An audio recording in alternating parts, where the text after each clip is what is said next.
What's up, everybody? It's your boy Heaven Hollywood back on the IE Network. This is the Heaven Hollywood Report, and let's get to it. So, first we want to shout out Mob Radio. Shout out to Millie with her fine ass over there at Mob Radio. We're going to get into a couple of topics. The Megan Thee Stallion and Tory Lanez case, Cardi B, Nicki Minaj, and Viola Davis. First off, we're going to start off with this Megan Thee Stallion and Tory Lanez. Well, actually, it's not even Megan Thee Stallion. It's the Tory Lanez assault case. Now, the transcripts are out and available. Shout out, like I said, to Mob Radio, who had the transcripts. And this is probably the first, you know how people usually say, once you hear the transcripts, things will start, rounding into form. This might be the first time ever in a case that after the transcripts came out, I was even more confused than before I heard the transcripts. So, with the transcripts now available, you get to hear things. You get to hear exactly what went on in court. And let me tell you something. The Twitter world and everybody who swears they know what's going on in court, these things were not revealed. Now, I don't know if there is certain things that these court reporters are allowed to report, but none of them were in court probably, and maybe they just wasn't getting the word of everything. Because once you hear these transcripts, you get to hear everything that went down in the court. And you can see that both parties has left a lot out of the original story. Things that we found out. Now, I'm going to give you, just from listening, my points that I feel as though could hurt Megan that was left out, or things that happened in the transcript that could hurt Megan. I'm also going to have things that was left out that I've heard in the transcripts that could hurt Tory. Now, first thing is, one of the things that found out in the transcripts is that one thing that we can finally take away is Megan Thee Stallion definitely got shot. Okay? If you don't want to believe me, just go check out Mob Radio, who did a great job reading those transcripts. Go listen to the transcripts. So let's please take out the fact she never got shot, or she shot herself. Let's end that. All right? That was found out in the transcripts. She definitely got shot. Now, whether the bullet ricocheted off the ground, ricocheted off something else, or what have you, happened, that was not determined. But it was determined that she got shot. Also in the transcripts, it was determined that the medical doctor did speak to the investigating officer. The investigating officer confirmed that they removed bullet fragments from Megan's foot. So that was also determined in transcripts. Now, one thing that can hurt Megan is, in her story, she never mentioned Megan and Kelsey getting into an altercation. Kelsey said in that altercation kind of like the same thing she said in the song, in her diss record, that this wasn't the first time that Megan backdoored her with a guy. And I believe that Tory may have been telling Megan that he wasn't sleeping with Kelsey. I think, judging from, I believe that's why it was worded she had romantic interest in Tory. I believe that he probably told Megan that Kelsey was interested in him that way. They were cool, they were just kicking it, but they didn't have anything intimately. Judging from listening to the transcript and listening to the wording of the attorney, I believe that's what he had told Megan. Meanwhile, he was sleeping with both of them. So they said there was a fight, according to the transcripts. Kelsey went to the passenger side, opened up the door, and her and Megan started kicking each other, fighting each other. All right. It is determined from the transcripts. Can we please stop with the notion that it happened at Kylie Jenner's house? It did not. They were long gone. All right. What has not been determined is if, also the transcripts, it said nothing about Kylie kicking them out. Megan left, and another thing that can hurt Megan is the fact that it said that she went back inside Kylie's house a couple of times, and she was actually there at Kylie's house before Tory, and they said that all day long she was pretty much going back and forth into Kylie's home throughout that day. She invited Tory. Tory was not invited by Kylie Jenner. Also in the transcripts, it basically said that she came, she got in and out of the car several times, during that argument. And it was determined that, from the transcripts, that she had Tory's driver drop her off, take her almost to where she was staying at, because she got mad, obviously, that she's saying that she wasn't arguing that Tory wanted to stay. But to me, that's what it sounded like. It sounded like she was arguing with Tory because Tory wanted to stay. He was in the pool with Kylie. She had Tory's driver take her home. And then once she was almost home, she said, forget it, take me back. So then she went back and wanted Tory to leave. Now, I believe it was because partially of the argument and partially because she had brought Tory there. So now she didn't want to go home and just leave Tory at Kylie's house. Because God forbid anything happened, she would be held responsible because she brought Tory there. That's what I got out of that. I do agree that partially of it, she was probably mad, jealous, or what have you. But then the other part was, I brought this dude here. If something happens, I left him with Kylie. I don't know. If something happens, Kylie, anything.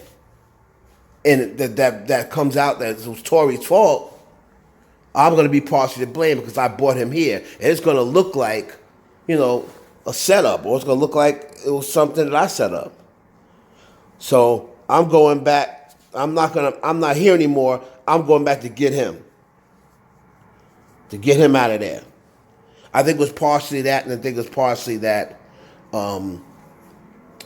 she was mad that Tory wanted to stay.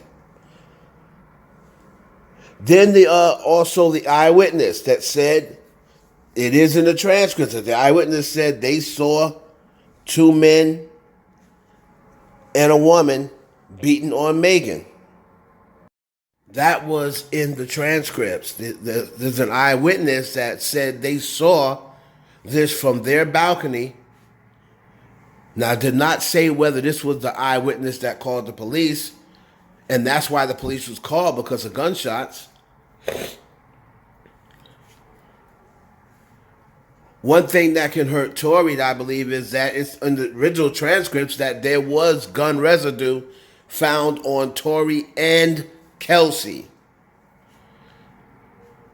I remember at one point somebody tried to say there was gun residue found on Megan. It was not. It was gun residue found on Tory and Kelsey. And what the attorney was trying to argue was, is there other ways for the gun residue to get transferred to another person? And they not be the one that was the shooter. We learned that the gun residue was originally found on Tory and Kelsey. If you don't believe me, go listen to the transcripts. So Megan left a lot out. She never said anything about a fight. Another thing that was determined that Megan also left out. Of course, she left out her and Kelsey fighting. Now, when they get to the hospital, the interesting thing, this is one thing to me that can help Kelsey, is that they get to the hospital, and when Megan's having this surgery, which the medical examiner did testify to saying they performed some sort of surgery to remove bullet fragments. Okay? Kelsey was waiting at the hospital with Megan. So now if Kelsey had shot Megan, and Megan knew Kelsey shot her, you think Megan would say anything? You think Megan would allow her to sit there and wait? You think Kelsey would want to sit there and wait for Megan? Or did Kelsey feel bad about shooting Megan and that's why she waited? And then after that, they ended their friendship. So these transcripts show that both parties, both Megan and Tory, are leaving a lot out. Like I originally said. Also, the attorney asked for it to be dismissed, and the judge immediately said no. Tory Lanez lawyer said, we make a motion for dismissal based on not enough evidence, and the judge said absolutely not.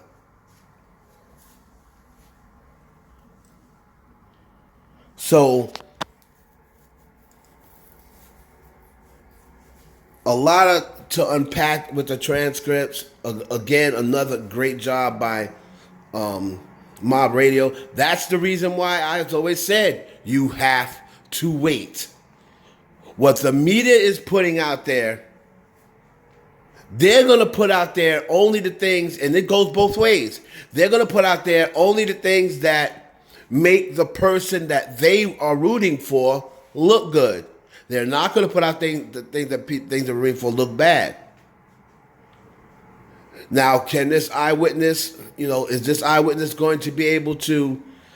It's obvious if it goes to trial, what it looks like it's doing, that eyewitness is going to have to be brought in and testify under oath that they saw the things that they're saying they saw.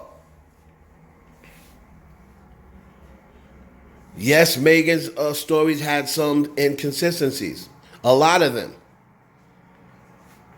But she is definitely the victim here. Now, whether she's the victim of a Tory gunshot, a Kelsey gunshot, a gunshot from both, who knows? But it's obviously something happened to Megan Thee Stallion's foot that night as a result of someone pulling out a gun. So we're going to see the next court date, I believe they said September 14th or September 4th, somewhere in there.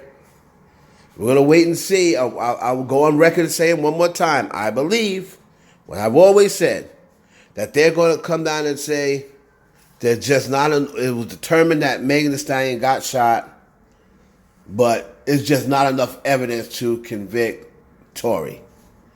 And she's probably not going to press charges on Kelsey.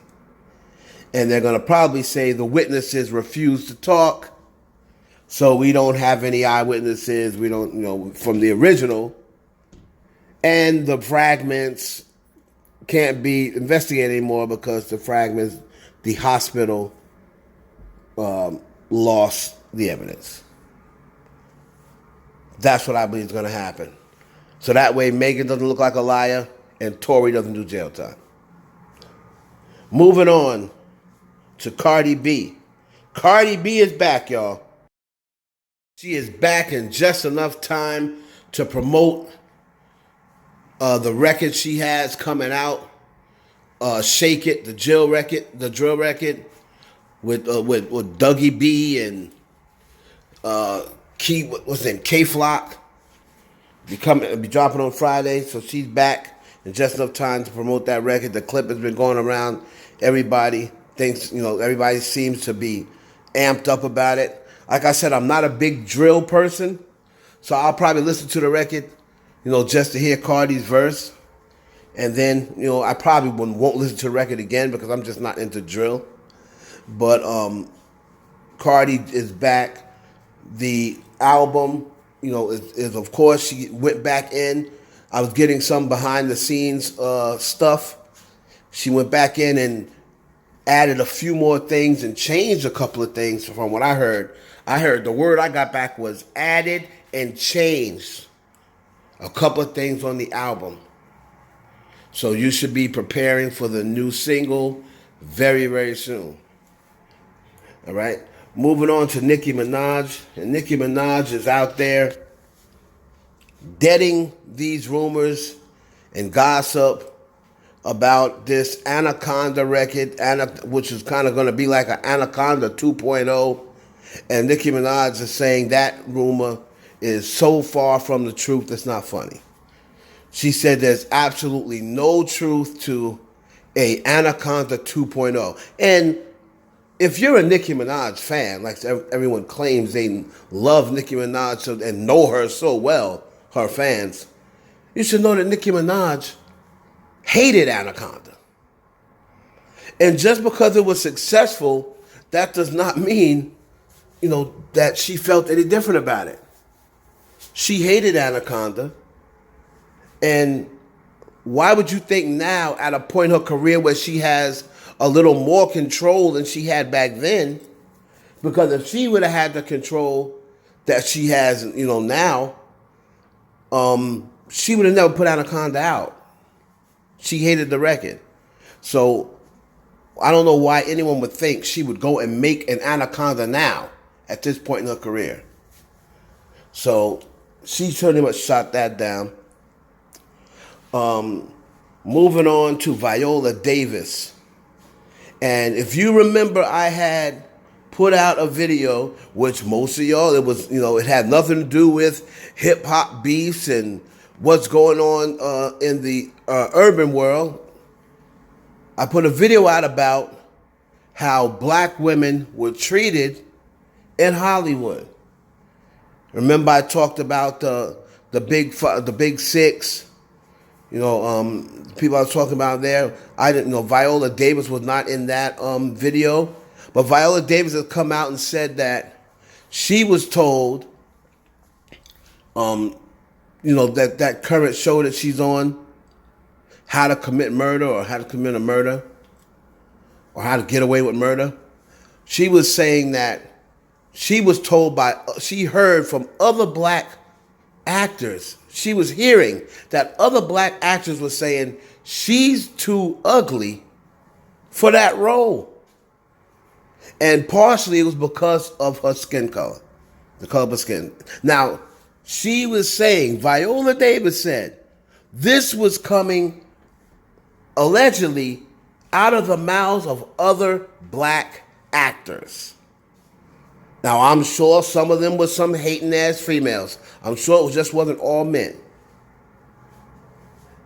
And I'm also sure that they wasn't all black. Viola was probably just, wanted to make sure that everyone knew that there's some black people hating on her too. So that's the thing that kills me about black women. You're always screaming, protect black women.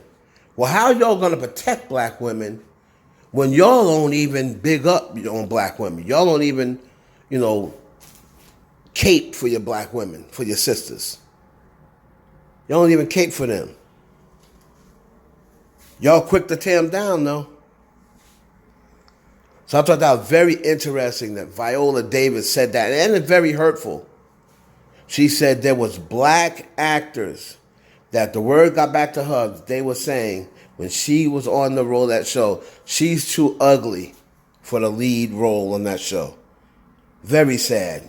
Black people, y'all need to get it together. And I'm seeing that now in 2022. If we ain't got it together in 2022, shit, the world almost over. I guess we never gonna get together. It's your boy Heaven Hollywood for the IE Network. Please like, comment, subscribe, and share this video with your friends.